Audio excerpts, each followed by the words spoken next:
एवमुक्त्वा हृषीकेशं गुडाकेशः परन्तपः न योत्स्य इति गोविन्द मुक्त्वा तूष्णीं बभूवः।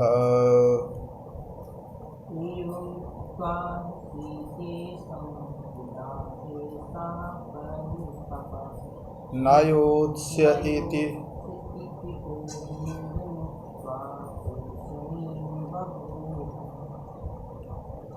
एवमुक्त्वा हृषीकेशं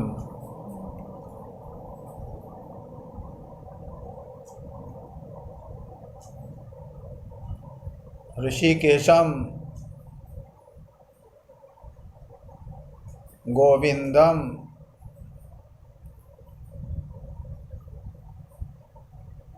गुडाकेशः परन्तपः एवं उक्त्वा न योत्स्ये इति उक्त्वा तूष्णीं बभूवः।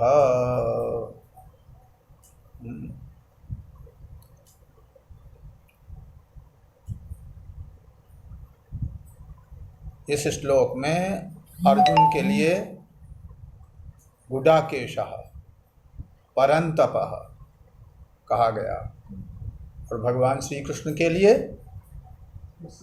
ऋषिकेशम गोविंदम। तो अर्जुन के लिए गुडाकेश और परन्तप, इन दो शब्दों का अर्जुन के लिए प्रयोग किया गया और भगवान के लिए ऋषिकेश और गोविंद, इन दो शब्दों का प्रयोग किया गया।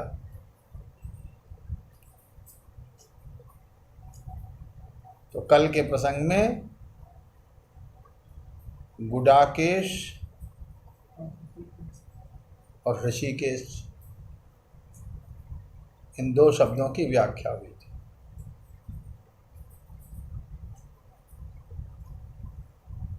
ऋषिकेश जो भगवान श्री कृष्ण हैं, उन भगवान श्री कृष्ण से अर्जुन ने कहा, इस प्रकार से कहा कि महाराज हमें तो कोई ऐसा पदार्थ संसार का, ऐसा कोई व्यक्ति, ऐसा कोई भोग, ऐसी कोई समृद्धि संपत्ति,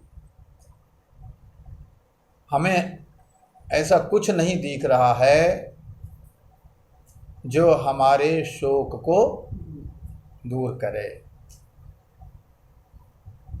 इसलिए हम आपकी चरण शरण में आए हुए हैं।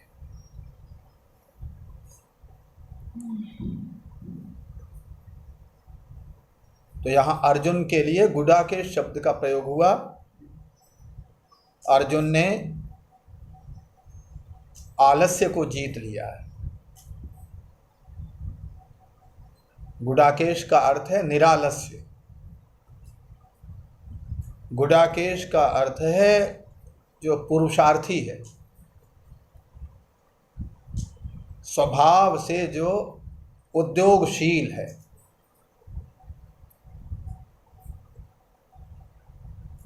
कर्तव्य पथ पर जो चलने को उद्यत है। हाँ, उद्यत, आलस्य नहीं है जीवन। तो ये साधन संपत्ति है अर्जुन के पास। एक तो व्यक्ति प्रमाद में पड़ा रहता है, अरे बाद में हो जाएगा, बाद में कर लेंगे, ये होता रहे। तो ऐसा नहीं, अर्जुन हर समय अपने साधन पथ पर आरूढ़ है, अपने लक्ष्य की प्राप्ति के लिए प्रयत्नशील है अर्जुन। ये उसकी प्रयत्नशीलता, उद्योगशीलता जो है ना, ये गुडाकेश शब्द से यहाँ बताई गई। इसलिए यहाँ पर गुडाकेश शब्द का प्रयोग है। अर्जुन साधन संपत्ति संपन्न है, पुरुषार्थ संपन्न है, उद्योगशील है, इसलिए अर्जुन अविद्या का निवारण करने में सक्षम है।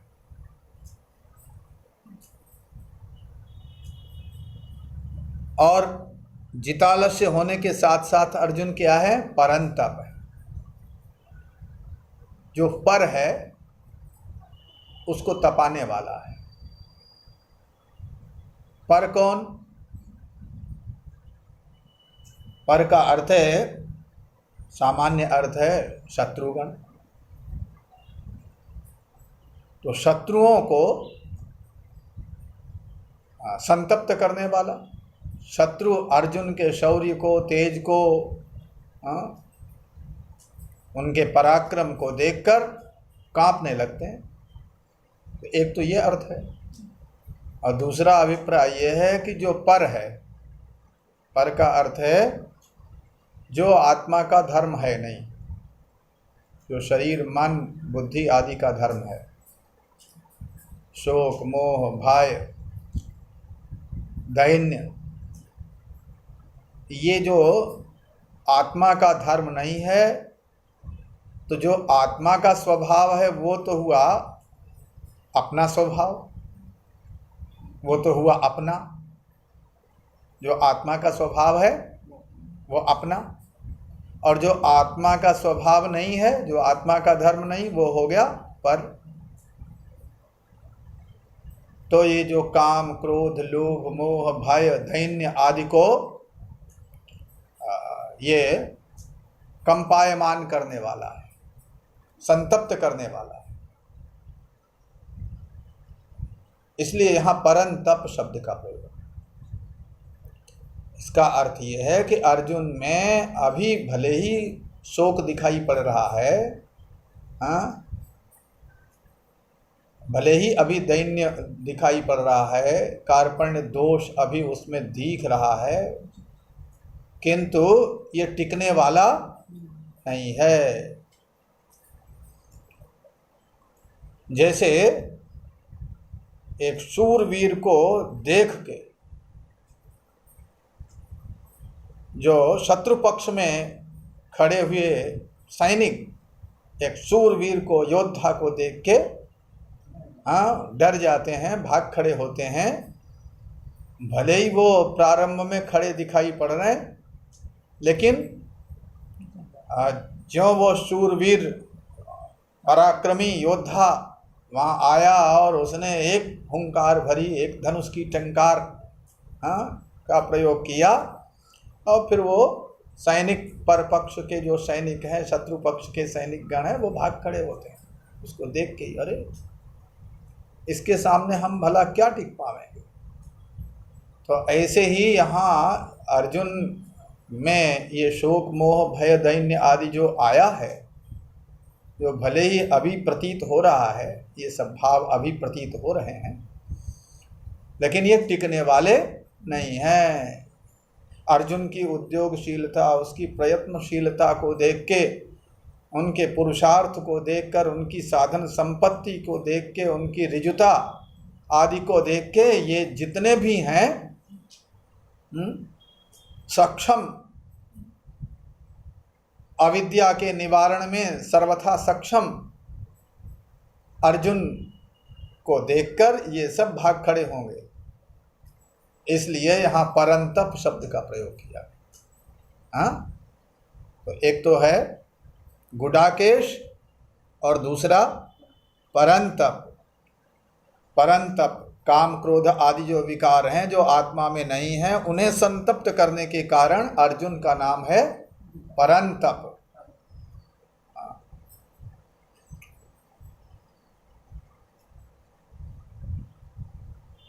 यहाँ पर श्री मधुसूदन सरस्वती जी महाराज कहते हैं, स्वभावतो जितालस्य शत्रुतापने च तस्मिन् आगंतुकम आलस्यम अतापकत्वम च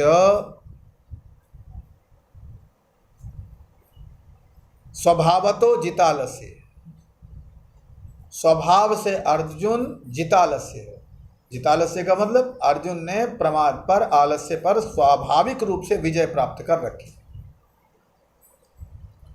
और स्वाभाविक रूप से वो अपने समस्त शत्रुओं को संतप्त करने वाला है। स्वाभाविक रूप से उसमें ऐसा ओज है, ऐसा बल है, ऐसा उसमें पराक्रम है, ऐसी प्रयत्नशीलता, उद्योगशीलता है उसमें कि महाराज उसे देख के शत्रु भाग खड़े होते हैं, डर जाते हैं। उसके शौर्य, तेज, पराक्रम को देख के शत्रु थर थर कांपने लगते हैं।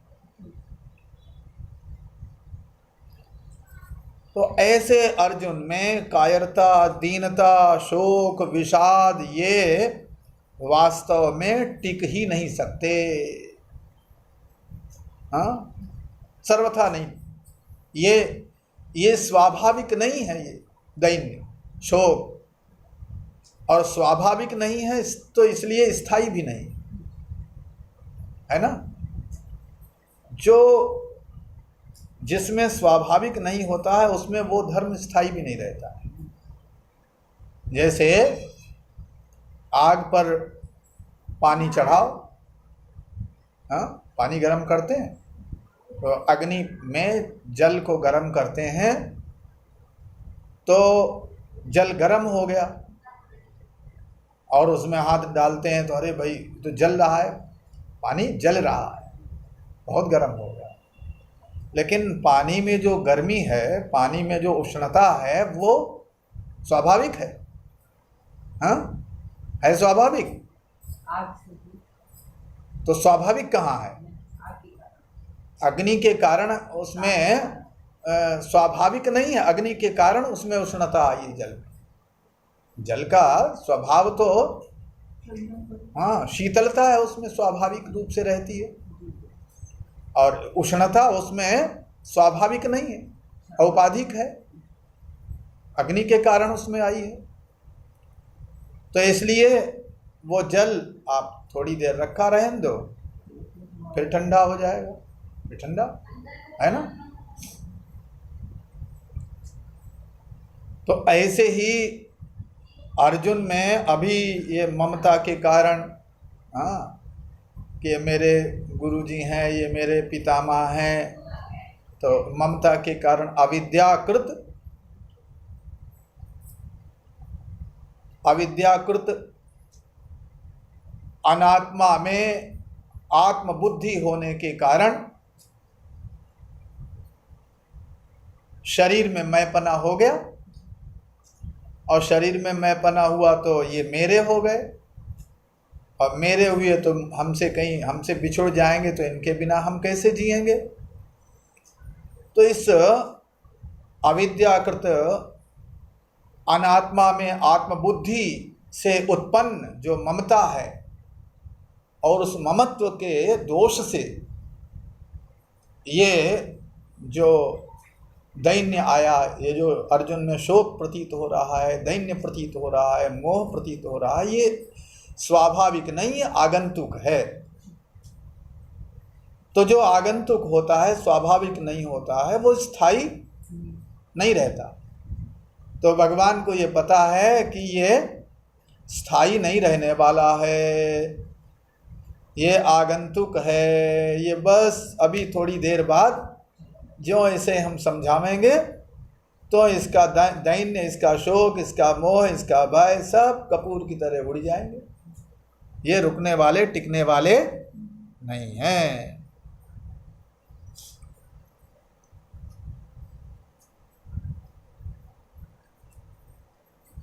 और ये बात दूसरे लोग भले ही न जाने, दूसरे लोग भले ही अर्जुन के अंतर मन को, उनके भावों को भले ही न समझें, लेकिन भगवान अच्छी तरह से समझते हैं।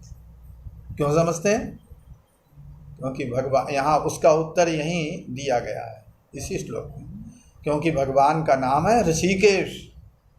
पहले ऋषिकेश शब्द कहा है ना, एवं उक्त्वा ऋषिकेशम गुडाकेशः परन्तपः हाँ, तो भगवान का नाम ऋषिकेश है। ऋषिकेश का मतलब जो सबकी इंद्रियों के प्रवर्तक हैं, इंद्रियों के संचालक हैं, मन के संचालक हैं और बुद्धि के भी संचालक हैं, सबके प्रेरक हैं और सबके नियंता हैं, अंतर्यामी हैं, सबके भीतर बैठ के उनका नियमन करते हैं। तो इसलिए भगवान तो सबके भीतर बैठे हुए हैं ना। इंद्रिय और इंद्रियों के देवता मन, मन का देवता चंद्रमा, बुद्धि, इन सब के प्रकाशक, इन सब के प्रेरक, इन सब के भीतर बैठ के इनको प्रकाशित करते हैं, इनको प्रेरित करते हैं, इनको शक्ति देते हैं, इनको सत्ता देते हैं, इनको चेतना देते हैं। तो इसलिए भगवान सबके भीतर बैठे हुए हैं, सबके मन के भीतर बैठे हुए हैं, सबके मन के प्रकाशक हैं, बुद्धि के प्रकाशक हैं। तो भगवान सबके मनोभावों से भली प्रकार परिचित हैं। तो भगवान अर्जुन के अंतर मन में क्या चल रहा है और अर्जुन की क्या स्थिति है, उसका क्या स्वभाव है, उसमें क्या आगंतुक भाव है और उसमें क्या स्थायी भाव है, ये भगवान को भली प्रकार पता है, क्योंकि भगवान का नाम ऋषिकेश है। ऋषिकाणी इंद्रियाणी तासाम ईशः, इंद्रियों के जो ईश हैं, जो उनके मालिक हैं, तो इन्हें ज्ञान है। और ये ऋषिकेश ही नहीं है, ये गोविंद भी हैं। तो ये प्राणियों के अंतर मन में क्या चल रहा है ये तो जानते ही हैं, इसका तो इन्हें ज्ञान है ही। अपितु लोगों के भीतर की बात जानते हैं, हृदय में क्या है, उनके मन को जानते हैं, उनकी बुद्धि को जानते हैं, और इसके साथ साथ ये वेद के तात्पर्य को भी जानते हैं। वेद के तात्पर्य को यही जानते हैं, भगवान ही जानते हैं और कोई नहीं जानता। वेद के तात्पर्य को, वेद शास्त्र के तात्पर्य को भगवान ही जानते हैं और कोई नहीं जानता। और कौन जानता है? जिस पर भगवान की विशेष कृपा होए, भगवान की विशेष कृपा संपन्न जो महापुरुष है, बिना भगवत कृपा के, बिना परमात्मा की मंगलमयी अनुकंपा के वेद के तात्पर्य को व्यक्ति नहीं समझ सकता। तो भगवान संपूर्ण रूप से, क्योंकि जीव को तो कभी संशय भी हो सकता है, संदेह भी हो सकता है ना, उसमें अनिर्णय की स्थिति हो सकती है, लेकिन भगवान वेद के तात्पर्य को भली प्रकार जानते हैं।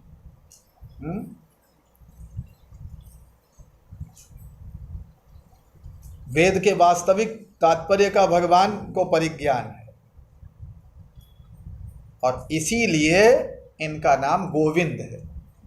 गोविंद क्यों कहते हैं? गाम वेद लक्षणाम वाणीम विंदति इति गोविंदः। जो अपौरुषेय ज्ञान राशि वेद के तात्पर्य को भली प्रकार जाने, उन परमात्मा को कहते हैं गोविंद। इसलिए इनका नाम गोविंद है। तो इसलिए ये वेद के तात्पर्य को जानते हैं, क्योंकि यहाँ श्री मधुसूदन सरस्वती जी महाराज यहाँ इसका तात्पर्य बताते हैं। गाम वेद लक्षणाम वाणीम विंदति इति गोविंदः तम सर्ववेदोपादानत्वेन सर्वज्ञम, ये सर्ववेदोपादानत्वेन,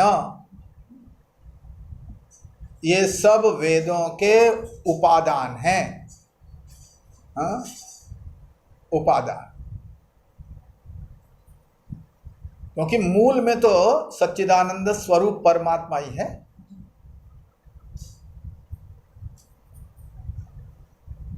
यो ब्रह्मांडं विदधाति पूर्वं यो वै वेदांश्च प्रणोति तस्मै तं हदेवमात्मबुद्धिप्रकाशं मुमुक्षुर्वै शरणमहं प्रपद्ये। इन्होंने ब्रह्मा जी का निर्माण किया और ब्रह्मा जी के हृदय में वेद ज्ञान को प्रकाशित परमात्मा ने किया, तो इसलिए इनको कहते हैं गोविंद। सर्ववेदोपादानत्वेन, वेद के, वेदवाणी के उपादान कारण परमात्मा ही है ना। अब यहाँ एक बात मुख्य ये है, यहाँ श्री मधुसूदन सरस्वती जी महाराज उपादान कारण बता रहे हैं भगवान को। तो जैसे घड़े का उपादान कारण क्या है? मिट्टी। तो घड़े का उपादान कारण मिट्टी है, तो जब उपादान कारण नश्वर होगा, उपादान कारण नष्ट हो जाता है, नष्ट हो जाती है मिट्टी। हाँ, एक सीमा में रहे फिर नष्ट हो जाती है, मिट्टी भी नष्ट हो जाती है। धरती, अंत में धरती का प्रलय हो जाता है, धरती जल में लीन हो जाती है, जल तेज में लीन हो जाता है ना। तो मिट्टी नश्वर है, क्योंकि मिट्टी उत्पन्न होती है, पृथ्वी उत्पन्न होती है जल से, तो जो उत्पन्न होता है वो नष्ट भी होता है। तो मिट्टी नश्वर है, तो इसलिए मिट्टी से उत्पन्न घट भी नश्वर है। और यहाँ वेद के उपादान कारण कौन है? गोविंद, परमात्मा। और परमात्मा है अविनाशी, परमात्मा कभी नष्ट नहीं होते। तो उपादान कारण जब वेद का अविनाशी है, इसलिए वेद भी अविनाशी है ना। प्रलय काल में भी वेद बने रहे। वेद ज्ञान जो है ना, वेद का निर्माण नहीं होता, जाकी सहज श्वास श्रुति चाहिए। परमात्मा की स्वाभाविक श्वास हैं, श्वास जैसे स्वाभाविक रूप से चलते रहते हैं, सुषुप्ति में भी चलते रहते हैं, उनको चलाने का प्रयास नहीं होता है। प्रयास से प्रयत्न साध्य नहीं है श्वास, तो स्वाभाविक रूप से चल रहा है। तो ऐसे ही ये जो अपौरुषेय वेद है, ये पुरुष कृत नहीं है, निर्माण नहीं होता है इसका, उपादान कारण है। हाँ, जैसे मिट्टी ही घड़े के उपादान कारण किसे कहते हैं? मिट्टी ही घड़े के रूप में प्रकट हो गई। क्यों? मिट्टी ही घड़े के रूप में प्रकट, मिट्टी घड़ा बन गई कि घड़ा और कुछ है? जहाँ छुओगे वहाँ मिट्टी मिलेगी। जैसे मिट्टी ही घड़ा बन जाती है, सोना ही कुंडल बन जाता है, उसी प्रकार वो सच्चिदानंद स्वरूप परमात्मा ही अपौरुषेय वेद के रूप में प्रकट है। ये उपादान कारण का अर्थ है। हाँ, ये जो उपादान कारण है परमात्मा, वेद का उपादान कारण। तो सर्व वेदोपादानत्वेन, अपौरुषेय ज्ञान राशि वेद के उपादान कारण होने के कारण, हाँ, वेद ज्ञान राशि है ना वेद, अपौरुषेय वेद, और उसके उपादान कारण परमात्मा है। तो फिर परमात्मा तो सर्वज्ञ है, हाँ सर्वज्ञ। और जब सर्वज्ञ हैं तो भगवान जो है वेद के तात्पर्य को क्यों नहीं, भाई जो स्वयं ज्ञान राशि के अपौरुषेय वेद के उपादान कारण हैं, तो फिर वे सर्वज्ञ क्यों नहीं होंगे? तो सर्वज्ञ होंगे। तो भगवान तो सर्वज्ञ हैं और इसलिए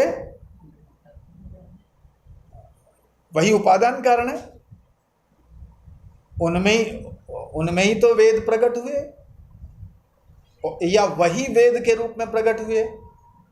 तो वो वेद के तात्पर्य को, इसलिए परमात्मा गोविंद जो है ना, वो वेद के तात्पर्य को भली प्रकार जानते हैं।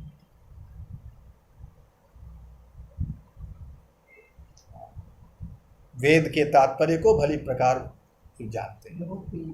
हाँ, स्वयं वेद है तो अपने को कौन नहीं जानेगा। हाँ, तो ये यहाँ ये कह रहे हैं, गीता जी में कहा है ना, क्या कहा?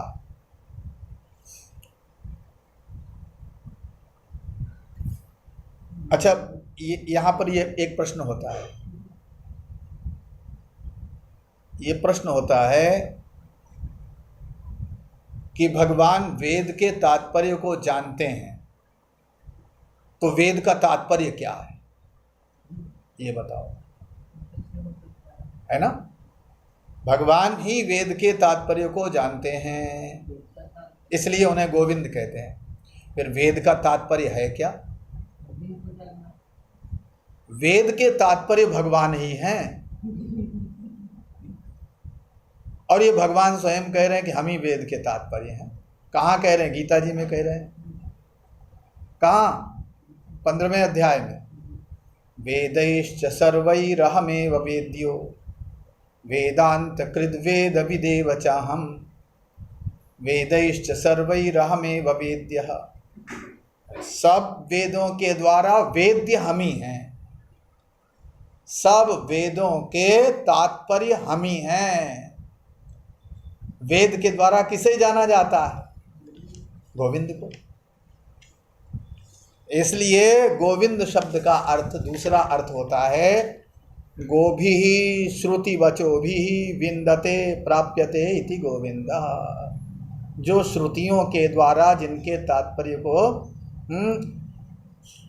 श्रुति वचनों के द्वारा, महावाक्य के श्रवण से, महावाक्य के तात्पर्यार्थ का अनुसंधान करने से, उसके श्रवण से, उसके मनन से और उसके अनुशीलन से जिन परमात्मा के स्वरूप का ज्ञान होता है, उन परमात्मा को कहते हैं गोविंद। तो भगवान कहते हैं वेदैश्च सर्वैरहमेव वेद्या, सब वेदों के द्वारा वेद्य, जानने योग्य। हाँ, वेदों का तात्पर्य कौन जिसे जाना जाता है, और वो ज्ञेय कौन है? गोविंद। और ज्ञाता कौन है? तो ज्ञाता भी वही हैं। और यहाँ अहमेव लगा दिया, मैं ही। वेदैश्च सर्वैरहमेव वेद्यो, अहमेव का मतलब मैं ही ज्ञेय हूँ, और वेद विदेव चाहम, और यहाँ भी एव लगा दिया, वेदविद अहमेव, और वेद के तात्पर्य को जानने वाला भी मैं ही हूँ। इसका मतलब, इसका अर्थ यह है कि ज्ञाता भी भगवान हैं और ज्ञेय भी भगवान। ज्ञान स्वरूप तो भगवान है ही, ज्ञान स्वरूप भगवान है। इसमें प्रमाण ये जो वेद है, ये ज्ञान स्वरूप है ना, ये अखिल ज्ञान राशि ही तो अपौरुषेय वेद है। तो ये ज्ञान क्या है? जो अपौरुषेय वेद है, ये भगवान का ही तो स्वरूप है, क्योंकि भगवान ही इसके उपादान कारण है ना। तो ज्ञान भी भगवान ही, और ज्ञाता भी भगवान, और ज्ञेय भी भगवान। तो इसका अर्थ ये हुआ कि गोविंद जो हैं वो ज्ञाता भी गोविंद हैं और गेय भी गोविंद है और ज्ञान भी गोविंद है। ये गोविंद पद का अर्थ है। तो भगवान ये गोविंद से कह रहा है। अर्जुन किससे बोल रहे हैं? गोविंद से।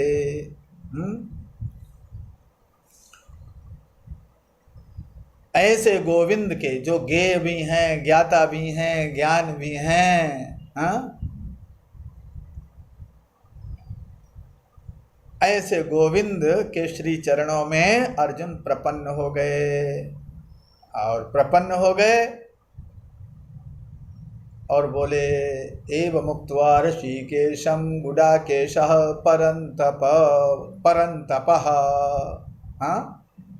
एव मुक्त्वा ऋषिकेशं गुडाकेशः परन्तपः। और प्रपन्न हुए अर्जुन और फिर बोले, न योत्स्ये महाराज, मैं युद्ध नहीं करूँगा।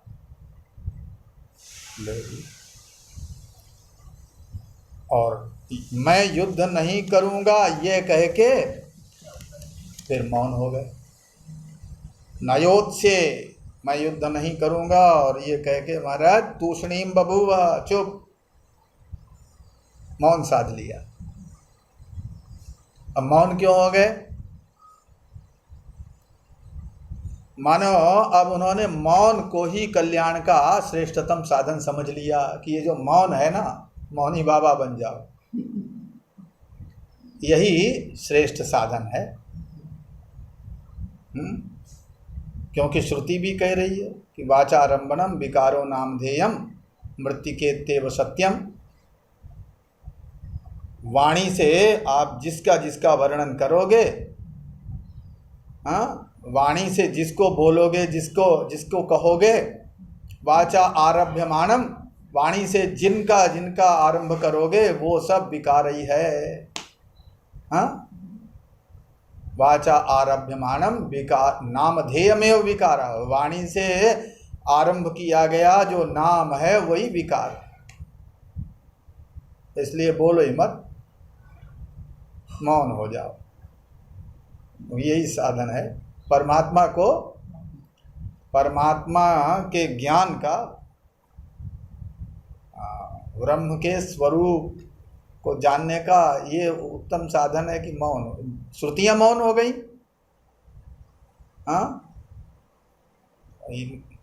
मौन होना पड़ा। बिना मौन हुए वो अवचने नैव प्रोवाच। चित्रम बटतरोर्मूलम चित्रम बटतरोर्मूले वृद्धा शिष्यो गुरुर्युवा। बोले ये बड़ा आश्चर्य देखा। बटवृक्ष के नीचे गुरुजी बैठे हैं और गुरुजी तो वृद्ध हैं। वृद्धा शिष्यो गुरुर्युवा। हाँ, गुरुजी तो युवक हैं और शिष्य वृद्ध है। शिष्य बूढ़ा है और गुरुजी युवक है, नवयुवक है। और गुरुजी मौन है और उनका प्रवचन चल रहा है। मौन होके गुरुजी प्रवचन कर रहे हैं और शिष्य जो है उसको ज्ञान हो गया, उसके सारे संशय मिट गए। तो ये बटतरु क्या है? विश्वास। और शिष्य वृद्ध है। वृद्ध का मतलब दुर्बल है, ज्ञान बल उसमें है नहीं। वृद्ध में बल नहीं होता है ना। तो शिष्य में बल नहीं है। बल सबसे बड़ा क्या होता है? नायम आत्मा बलहीनेन लभ्य। जो बलहीन होता है उसको आत्म तत्व की अनुभूति नहीं होती है। बलहीन का मतलब ज्ञान बल से हीन। ज्ञान बल से हीन है तो आत्म तत्व का अनुभव होगा ही नहीं। तो शिष्य तो वृद्ध है, उसमें ज्ञान बल है नहीं, और गुरुजी बलिष्ठ हैं। युवक बलिष्ठ होता है, तो गुरुजी बलिष्ठ हैं, उनमें ज्ञान बल है। इसलिए वो युवा है। वृद्धा शिष्यो गुरु युवा। और गुरुजी मौन होके व्याख्यान कर रहे हैं क्योंकि वहां वाणी की गति है नहीं। यतो वाचो निवर्तन्ते अप्राप्य मनसा सह।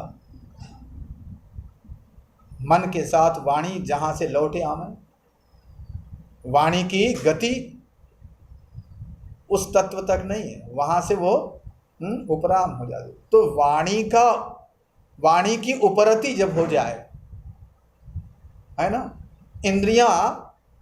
इंद्रियों की गम्यता नहीं है वहाँ तक, वाणी की गम्यता नहीं, मन वहाँ नहीं पहुँच सकता।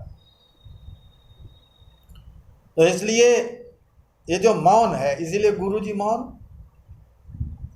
क्योंकि यतो वाचो निवर्तन्ते, गुरु जी समझते हैं कि वाणी से उसका वर्णन किया ही नहीं जा सकता, इसलिए गुरु जी मौन होकर ही प्रवचन कर रहे हैं और शिष्य के सारे संशय मिट गए। अर्जुन ने सोचा कि ये सबसे बढ़िया साधन है, मौन हो जाओ, है ना, मौन ही श्रेय का सर्वोत्तम साधन है। तो इसलिए अर्जुन भी तूष्णीम बभूव, अर्जुन भी मौन हो गए। न योच्ये, महाराज मैं युद्ध नहीं करूँगा, और ऐसा कह के तूष्णीम बभूव, मौन हो गए। नयोत्स्ये से मानो ये बता रहे हैं, अर्जुन को मानो ये समझ में आ गया कि ये जो हमारा लक्ष्य है, हमारा जो वास्तविक लक्ष्य है, वो हमारा वास्तविक लक्ष्य कर्म का फल नहीं है,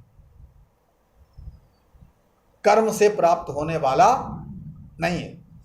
ये अर्जुन को समझ में आ गया, मोक्ष कर्म का फल नहीं है, कर्म मोक्ष का साक्षात साधन नहीं, परंपरा भले ही हो लेकिन साक्षात साधन मोक्ष का कर्म नहीं है। इसलिए नयोत से, मैं युद्ध कर्म नहीं करूँगा, मैं युद्ध नहीं करूँगा, क्योंकि हमारे वास्तविक लक्ष्य की तो इससे प्राप्ति होने वाली है नहीं, इसलिए नयोत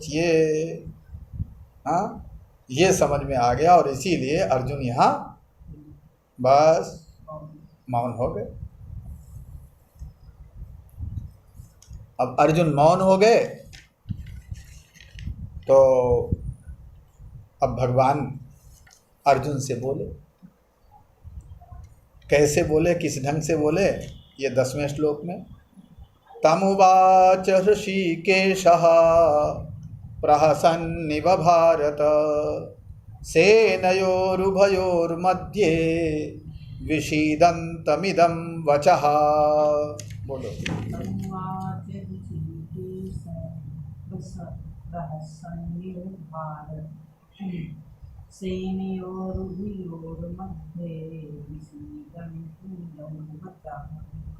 तमुवाच, यहाँ भगवान अर्जुन से बोले, और कैसे बोले, प्रहसन्निव। हे भारत, हे भरतवंशी धृतराष्ट्र, संजय कह रहे हैं, अर्जुन से भगवान कह रहे हैं, बोल रहे हैं, यहाँ उपदेश प्रारंभ होने जा रहा है भगवान का। और कैसे, किस ढंग से भगवान कह रहे हैं, प्रहसन्निव,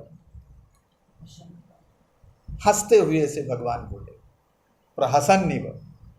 यहाँ भगवान को हंसी क्यों आ रही, हंसते हुए से क्यों बोल रहे हैं, इव लगा दिया, हंसते हुए से, प्रहसन प्रा भी लगाया है, और भगवान को हंसी तो जोर से आई अर्जुन की बात सुन के, लेकिन फिर उन्होंने सोचा कहीं अर्जुन पर कोई विपरीत प्रभाव न पड़े हमारी हंसी का, तो इसलिए इव लगा दिया, मुस्कुराते हुए से, है ना। हंसी क्यों आ रही है भगवान को, प्रहसन्निव क्यों?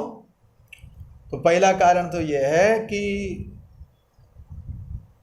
भगवान ऋषिकेश है ना यहाँ, इसीलिए ऋषिकेश शब्द का प्रयोग। तमुवाच ऋषिकेश, ऋषिकेशा का मतलब यहाँ के भगवान जान रहे हैं, अंतर्यामी है ना, ऋषिकेश है, तो भगवान समझ रहे हैं कि अभी तो ये कह रहे हैं कि हम युद्ध नहीं करेंगे, शोक मोह के कारण, हाँ, ये बोल रहे हैं, ममता के कारण ये बोल रहे हैं कि नयोत से मैं युद्ध नहीं करूँगा, पर ये कुछ समय बाद देखना फिर कैसे युद्ध करते हैं, ये भगवान को पता है। ये अर्जुन का स्वरूप देख के कि देखो अभी तो वो ऐसे बैठ गए गांडीव रख के, हम युद्ध नहीं करेंगे महाराज, और आगे आगे बड़े बड़े शूरवीरों के छक्के छुड़ा देंगे। हाँ, तो ये समझ के भगवान को हंसी आ गई कि देखो अभी कैसे बैठ गए चुपचाप, ऐसा लगता है इन्हें, हाँ, ये बिल्कुल इनमें कुछ पराक्रम है ही नहीं, कायरों के समान बैठे हुए हैं अर्जुन, और कह रहे हैं नयोत से मैं युद्ध नहीं करूँगा, और आगे युद्ध कर। तो ये अर्जुन के प्रलाप को,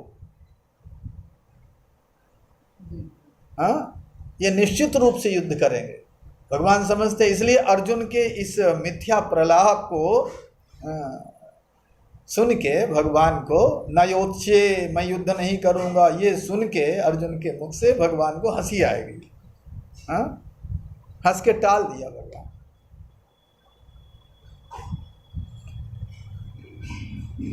ये या फिर अभी तो कह रहे थे युद्ध के लिए तैयार थे, और बोल रहे थे कि हमारा रथ ले जाके दोनों सेनाओं के बीच में खड़ा कर दो, मैं देखूं हाँ किनके साथ हमें युद्ध करना है, और सज धज के आए युद्ध करने के लिए। और कभी अब कह रहे हैं कि नयोत से जब बीच में आए गए, हाँ, शत्रु पक्ष के सामने आके खड़े हो गए, तो कहते हैं नयोत से मैं युद्ध नहीं करूँगा। तो पहले युद्ध करने का भाव था, अब वो भाव विषाद में बदल गया। ये देख के भगवान को हंसी आएगी। हाँ, या फिर पहले कह रहे थे कि शिष्यस्ते हम शादी माम त्वाम प्रपन्नम, हम तो आपके शिष्य हैं, आप हमें आज्ञा दो, हम क्या करें, हाँ, शिक्षा दीजिए, हमें क्या करना चाहिए। अब जब कह रहे हो और समर्पित हो गए, तो अब आपका तो निर्णय लेने का कोई औचित्य रहा नहीं, हमें क्या करना चाहिए आप ही निर्णय ले बैठे, नयोत से मैं युद्ध नहीं करूँगा। तो स्वयं निश्चय कर लिया आपने। ये सुन के, ये अर्जुन के वाक्य सुन के भगवान को हंसी आ गई।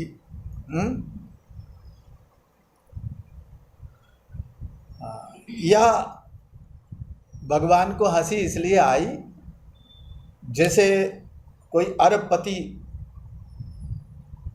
धनी हो, बहुत धनवान व्यक्ति हो, और उसके बच्चे से उसको 1 का या 5 का सिक्का मिल जाए, बच्चे को, छोटा बच्चा है, 5 का सिक्का मिल गया, और उसको बच्चे का वो सिक्का, वो देख देख के उस सिक्के को, 5 के सिक्के को देख देख के बड़ा खुश हो रहा था, और वो अकस्मात खो गया।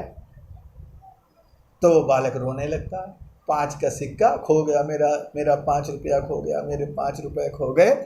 अब वो रो रहा है, तो पिता को हंसी आ जाती है अपने उस बच्चे को रोते हुए देख के, कि देखो अरे ये तो अरबों खरबों का मालिक है, और ये 5 के सिक्के से, हाँ, 5 के सिक्के के लिए खो गया, उसके लिए इसको रोना आ रहा है और रो रहा है।